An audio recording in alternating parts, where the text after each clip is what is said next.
London glittered that evening as though the city itself wished to persuade its inhabitants that beauty could soften the hard edges of ambition.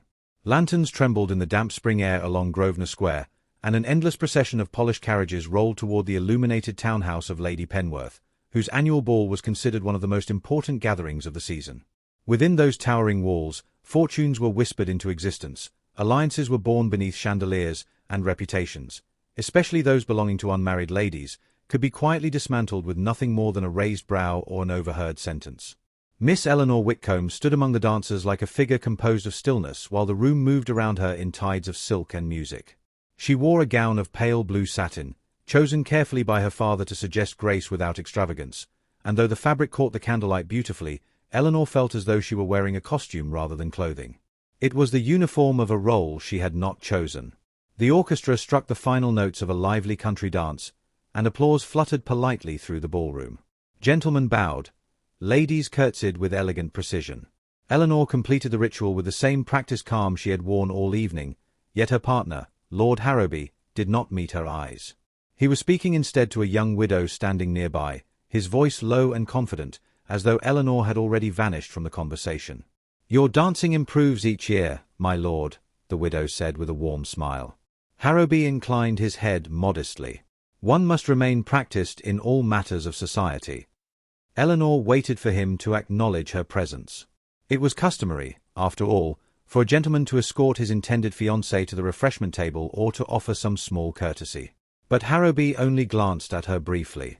"That will be all for this dance, Miss Whitcombe," he said coolly.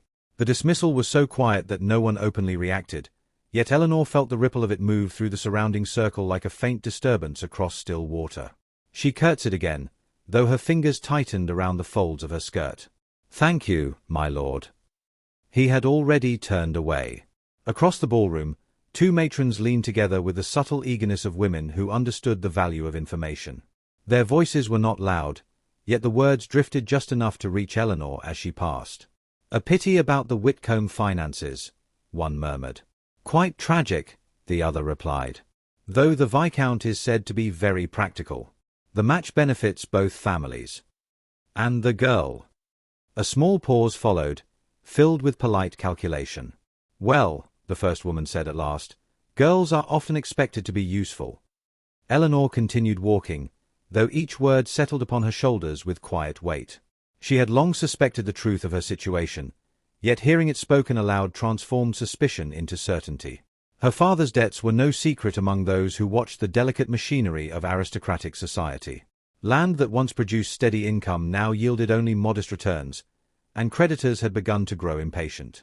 Lord Harrowby possessed money, influence, and a seat in Parliament. A marriage between them would restore the Whitcombe name while strengthening Harrowby's political position. It was not affection that bound the arrangement. It was arithmetic. Near the far wall, Eleanor paused beside a marble column and allowed herself a moment to breathe. The air smelled faintly of roses and warm wax. Above her, a great chandelier burned with hundreds of candles, their light scattering across polished floors and jeweled hairpins. To anyone watching, the evening appeared perfect. Yet beneath the glitter ran a current of quiet cruelty that Eleanor could now feel in every glance. Miss Whitcombe. The voice belonged to her father.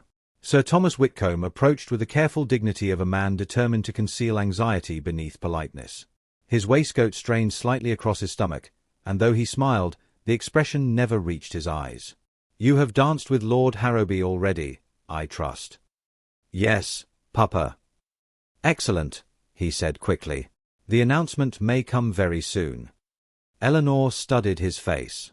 "Tonight, if matters proceed as expected." His tone carried the brisk certainty of a man discussing property rather than his daughter's future. "It is a most advantageous alliance." She knew better than to argue in such a room. Instead she asked quietly, "And if I wish to wait?" Sir Thomas looked at her as though she had spoken an unfamiliar language. "My dear girl, waiting is a luxury reserved for those with stronger finances." He squeezed her hand gently, though the gesture felt more persuasive than affectionate. "Do not trouble yourself.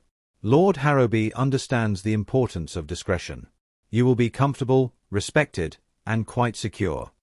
Secure. The word echoed in Eleanor's mind like the closing of a heavy door. Across the ballroom, a new arrival had drawn attention near the entrance. Conversation softened as a tall figure passed through the crowd with calm authority. His Grace, the Duke of Ravenscroft. Even Eleanor, who had little interest in political reputations, recognized the name. The Duke's influence in Parliament was legendary. His speeches could reshape debates, and his alliances were studied with almost scholarly interest among the ambitious.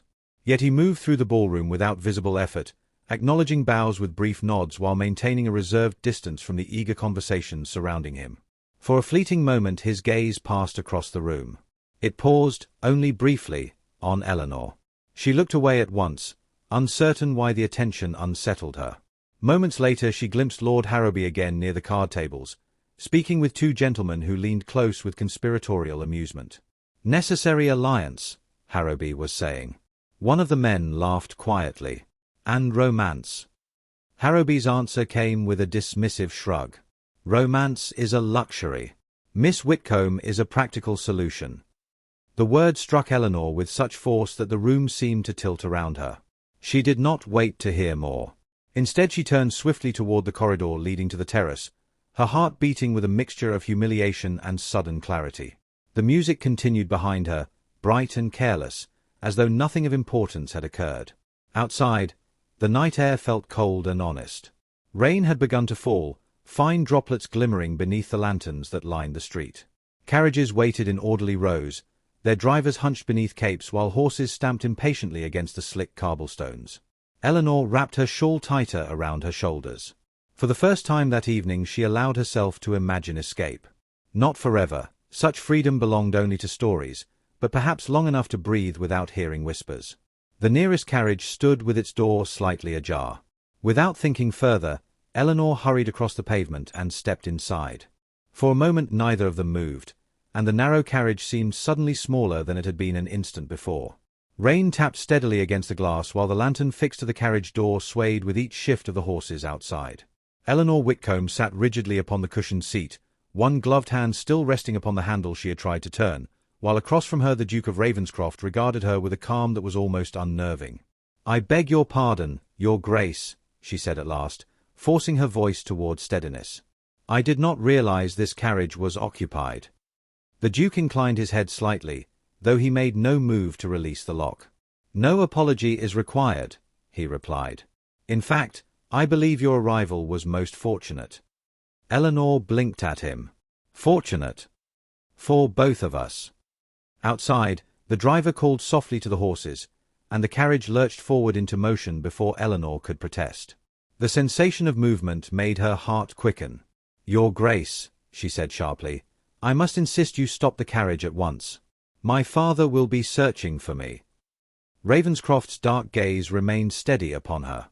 "Your father believes you are inside the ballroom. That may change quickly." "It might," he agreed.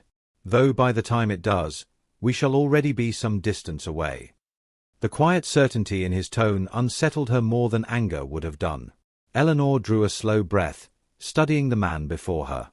He was younger than she had expected for a duke so powerful in Parliament, perhaps in his early 30s, yet there was an unmistakable gravity in his posture. His coat was dark and impeccably tailored, his cravat tied with effortless precision, and though his expression was composed, there was something intent behind his eyes. "You are placing me in a very compromising position," she said. "On the contrary," he replied. "I am offering you a means of escape." The words hung in the small space between them. Eleanor's brows drew together. "Escape from what, precisely?" "From Lord Harrowby." His answer was delivered so plainly that she felt a small shock pass through her chest. "You presume a great deal," she said quietly. "I rarely presume," Ravenscroft replied. "I observe." The carriage wheels rolled steadily along the wet street while Eleanor struggled to contain the sudden confusion of her thoughts. It was one thing to endure the whispers of strangers, but quite another to hear the truth spoken aloud by a man who seemed to know far too much. "You have no right to involve yourself in my affairs," she said. "I would normally agree," he said. "Yet your affairs were discussed rather openly this evening." Her cheeks warmed despite the chill of the night. "You heard Lord Harrowby." "I did." "And you consider that sufficient reason to abduct me?" "I would not describe this as an abduction," he said mildly. You entered the carriage of your own accord. That was a mistake. Perhaps, he said, but it is one we may yet turn to your advantage. Eleanor folded her hands tightly in her lap. Explain yourself. Ravenscroft leaned back slightly as the carriage turned onto a quieter road. The lantern light brushed the sharp line of his jaw while shadows moved across the interior. We are travelling toward my estate in Surrey, he said. The journey will require several hours. Eleanor stared at him in disbelief. You cannot be serious. Entirely. If anyone discovers I have left London alone with you, they will assume we intend to marry. Her breath caught. That is precisely the scandal I wish to avoid. And yet, Ravenscroft replied calmly, it is the scandal that would free you. The audacity of his suggestion stunned her into silence. He continued in the same measured tone. Should we arrive together before dawn, the circumstances will make explanation unnecessary. Your reputation will demand that I offer marriage immediately. You speak of reputation as though it were a mathematical equation. In society, Miss Whitcombe, it often is. She turned her face toward the rain-streaked window, watching the lanterns of London slide past in trembling lines of light. Somewhere behind them, the ballroom still glittered with music and polite laughter, unaware that one of its carefully arranged alliances was already beginning to unravel. And what do you gain from such an arrangement? She asked at last. Ravenscroft did not answer immediately. Instead he reached into the inner pocket of his coat and withdrew a small object that gleamed briefly in the lantern light. He extended his hand across the narrow distance between them. Resting upon his gloved palm was a heavy gold signet ring engraved with the crest of his family. Eleanor stared at it. A duke's seal is not offered lightly, she said. Precisely why I offer it. She hesitated before accepting it, the metal cool against her fingertips.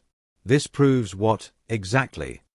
That I do not intend to abandon you once the scandal begins. She looked up sharply. You speak as though the scandal were inevitable. In truth, he said quietly, it already is. The carriage continued forward through the dark countryside as London slowly vanished behind them. Eleanor felt the full weight of the ring resting in her palm. Why? She demanded. Why involve yourself in a matter that could damage your own reputation? Ravenscroft's gaze remained steady upon her face. Because, he said at last, I could not watch you be sold to a man who does not value you. The sincerity in his voice unsettled her more than any calculation would have done. You barely know me. That is not entirely true. A faint tension stirred in her chest. What do you mean? He did not answer immediately, and the silence stretched long enough for Eleanor to notice something she had missed before. The carriage had not chosen its route at random.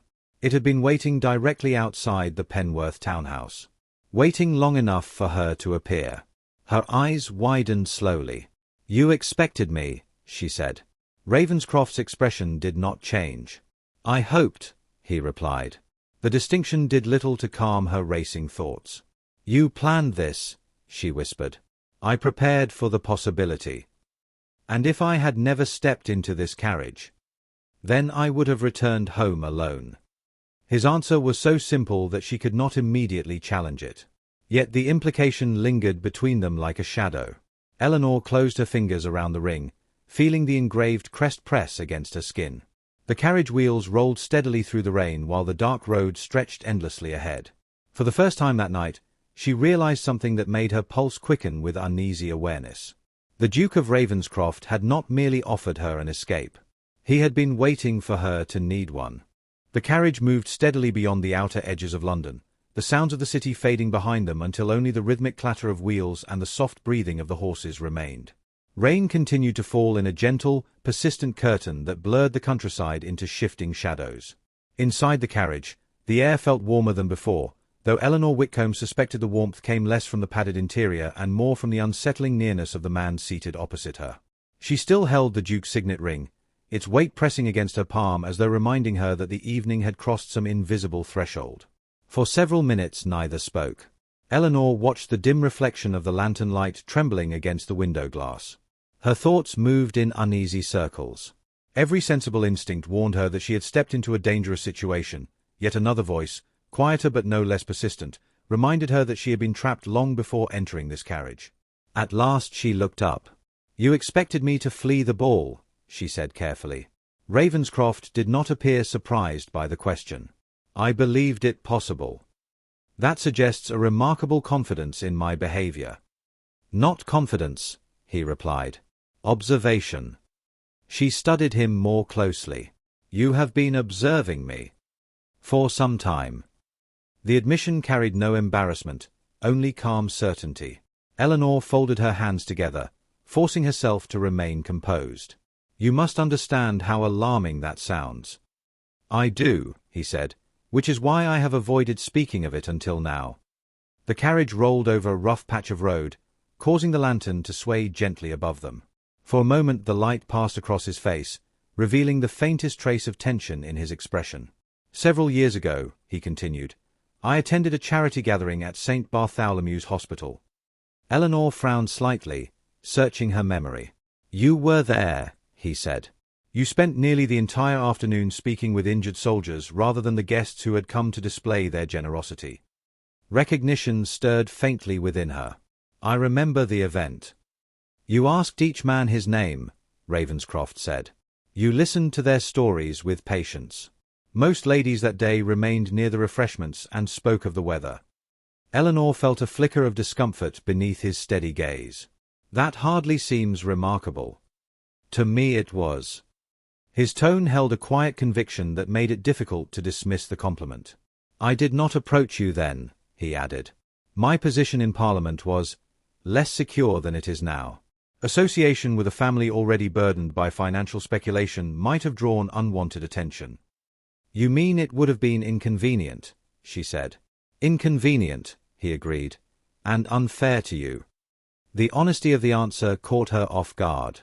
"Yet you remember me," she said slowly. "I remember very little that does not matter." The carriage fell silent again as his words settled between them. Eleanor turned the ring over in her fingers. "And now the inconvenience has vanished." "Not entirely." "Then why risk this scandal tonight?" Ravenscroft leaned back slightly, resting one gloved hand against the seat beside him. "Because circumstances have changed," he said. "Your engagement to Lord Harrowby presents a greater injustice than any gossip that might follow." Eleanor felt a bitter smile threaten the corner of her mouth. "You speak as though you possess personal knowledge of my future." "I heard enough this evening to form an opinion." She remembered the conversation she had overheard near the card tables and felt again the sting of Harrowby's careless words. "A practical solution," she murmured. Ravenscroft's eyes darkened slightly. "Yes." The single syllable carried unmistakable disapproval. Eleanor lifted her gaze. "Marriage is often practical, Your Grace." "Perhaps," he said quietly, "but it should never resemble a transaction." His voice had softened, yet the conviction within it remained firm. Eleanor felt a sudden weariness settle over her. "My father would disagree. I am aware of his circumstances." She studied him carefully. "You know about the debts." "It is difficult not to," Ravenscroft replied. "London society thrives on such knowledge." A faint trace of shame passed through her, though she forced herself not to look away. "Then you understand why my father believes this marriage necessary." "I understand his reasoning," the Duke said. "I simply refuse to accept that it must also be yours." The word struck her more deeply than she expected. For years she had listened to careful explanations about duty and family honor. Those arguments had always carried the quiet assumption that her own wishes were irrelevant. Ravenscroft was the first person who had spoken as though her choice still mattered. "Suppose I had not entered your carriage tonight," she said slowly. "Suppose I had remained in the ballroom and allowed the engagement to be announced." "Then I would have done nothing." The answer came without hesitation. Eleanor searched his face. "Nothing." "I would have respected your decision." "But you believed I would run." "I believed you might." And that possibility was worth waiting for in the rain. He allowed himself the faintest hint of a smile. "Yes." The simplicity of the admission unsettled her far more than elaborate persuasion would have done. Outside, the rain had begun to fade into a light mist that drifted across the dark fields. The road stretched ahead in a pale ribbon illuminated only by the carriage lanterns. Eleanor drew a slow breath. "If we continue," she said, "there will be no return to the life I left behind tonight. I know. My father may never forgive me. That is possible. Society will assume the worst. Almost certainly." She tightened her grip on the signet ring. "And you are willing to accept that consequence?"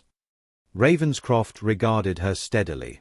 "I am willing to accept whatever consequence follows your freedom." The sincerity in his voice left her momentarily speechless. For the first time since leaving London, Eleanor felt the faint stirrings of something unfamiliar, something dangerously close to hope. She turned once more toward the window. In the distance, faint lights had begun to appear along the horizon, scattered like small stars against the dark countryside. She pointed toward them. "Is that your estate?" Ravenscroft followed her gaze. "Yes." The realization sent a quiet tremor through her chest. They had traveled farther than she had realized. Beyond those lights lay the moment when speculation would become certainty, when gossip would harden into scandal, when the decision she made tonight would shape the rest of her life. The carriage continued forward through the mist, its wheels whispering against the damp road. Eleanor closed her fingers firmly around the Duke's ring as the distant lights of Ravenscroft Estate slowly grew brighter ahead. The lights of Ravenscroft Estate grew steadily brighter as the carriage advanced along the narrow country road, each lantern fixed along the distant drive appearing like a silent witness awaiting their arrival. Eleanor Whitcombe watched them through the misted glass, aware that every turn of the wheels carried her further from the life she had known only hours before. The rain had ceased entirely now, leaving the countryside hushed and silvered beneath a thinning veil of cloud. Inside the carriage the silence had taken on a different character. It no longer felt tense or uncertain, but deliberate, as though both occupants understood that the final choice could not be rushed. Eleanor turned the Duke's signet ring once more between her fingers. The crest pressed gently against her skin, a small but undeniable symbol of the path he had offered. She had spent the journey questioning his motives, yet the steady patience in his manner had revealed something that society's gossip had never suggested. Alexander Ravenscroft was not a reckless man. He had simply made a decision and chosen to stand by it. The carriage slowed as it approached a pair of iron gates rising from tall stone pillars. A servant stationed beside them stepped forward at the sound of the horses, lifting a lantern to see more clearly. When he recognized the Duke's crest upon the carriage door, he immediately opened the gates and bowed his head in respectful greeting. Neither he nor the driver asked questions. The carriage rolled forward along a wide gravel drive bordered by ancient trees whose branches arched overhead like a dark cathedral. At the end of the drive stood the house itself, a broad stone structure illuminated by several glowing windows that suggested a quiet household not yet entirely asleep. Eleanor felt her breath catch. "We have arrived," Ravenscroft said gently. The carriage came to a halt before the entrance steps. For a moment neither of them moved. Eleanor understood that the next action would determine everything that followed. If she stepped down beside him, the implication would be unavoidable. If she refused, he would return her to London before dawn and the night would become nothing more than a secret between them. She turned slowly toward him. "Your Grace," she said, her voice softer than before, "I must ask you one final question." Ravenscroft inclined his head. "Of course. If I leave this carriage, society will assume we intend to marry." "That is correct. And you will be expected to confirm that assumption." "I will do so." His calm certainty steadied her more than she expected. Yet one doubt remained. Eleanor met his gaze directly. "Tell me honestly, if I had refused to enter this carriage tonight, if I had remained in the ballroom and accepted Lord Harrowby's proposal, would you still have wished for this marriage?" The question hung between them like the final note of a fading melody. For the first time since she had met him, Ravenscroft did not answer immediately. The pause was not evasive. Instead it carried the weight of genuine consideration, as though he wished his words to be entirely worthy of the moment. At last he spoke. "Miss Whitcombe," he said quietly, "I would never have interfered with a choice you made freely." Eleanor listened without interrupting. "But had you been content," he continued, "I would have admired you from a distance and allowed the matter to rest." A faint smile touched his expression, though it held more warmth than amusement. "However," he added, "I suspected you deserved the opportunity to choose differently." His honesty settled gently within her thoughts. You waited outside the ball, she said. Yes. In the rain. Yes. And you were prepared to return home alone. I was.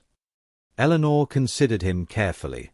Everything about his conduct that night suggested calculation, yet beneath that discipline she had glimpsed something unexpected: respect. Not possession. Not convenience. Respect. For years she had listened to plans being made on her behalf. Her father had spoken of alliances, of stability, of what must be done for the family name. Lord Harrowby had spoken of practicality, as though affection were an irrelevant luxury. The man seated before her had spoken instead of choice. The realization felt quietly revolutionary. She opened her hand and looked at the ring resting upon her palm. Its gold surface reflected the lantern light with steady brightness. You offered this as proof of your intentions, she said. Yes. Yet you did not demand my acceptance. Because it would mean nothing if it were demanded. Eleanor closed her fingers around the ring once more. Outside, the driver shifted slightly upon his seat, waiting with the patient stillness of someone accustomed to long journeys and uncertain endings. The house lights glowed warmly across the gravel drive. A new life waited only a few steps away. Eleanor felt the last of her hesitation dissolve. She reached forward and placed the signet ring carefully back into the Duke's hand. For a brief instant Ravenscroft's expression revealed the faintest trace of surprise. Then she spoke. I believe, she said calmly, that the world will have enough to discuss tomorrow morning without this remaining a secret. His gaze sharpened with sudden understanding. Eleanor extended her hand toward him. Shall we give them something worth discussing, Your Grace? The question carried neither fear nor apology. Ravenscroft rose at once and opened the carriage door.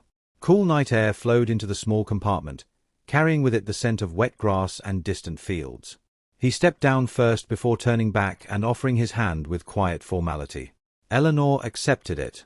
The gravel crunched softly beneath her shoes as she descended from the carriage and stood beside him beneath the lantern light. For a moment they faced the great house together, two figures framed against the pale glow of approaching dawn. Footsteps sounded faintly from within as servants stirred at the unexpected arrival. Ravenscroft glanced toward her. Miss Whitcombe, he said gently, once we enter that door, there will be no retreat from what the world will assume. Eleanor met his gaze without hesitation. Then it is fortunate, she replied, that I have no desire to retreat. A quiet warmth touched the Duke's expression. Together they walked toward the entrance. Behind them the carriage waited silently upon the drive, its journey finished, while ahead the doors of Ravenscroft estate opened slowly to receive them and the first light of morning began to rise over the fields.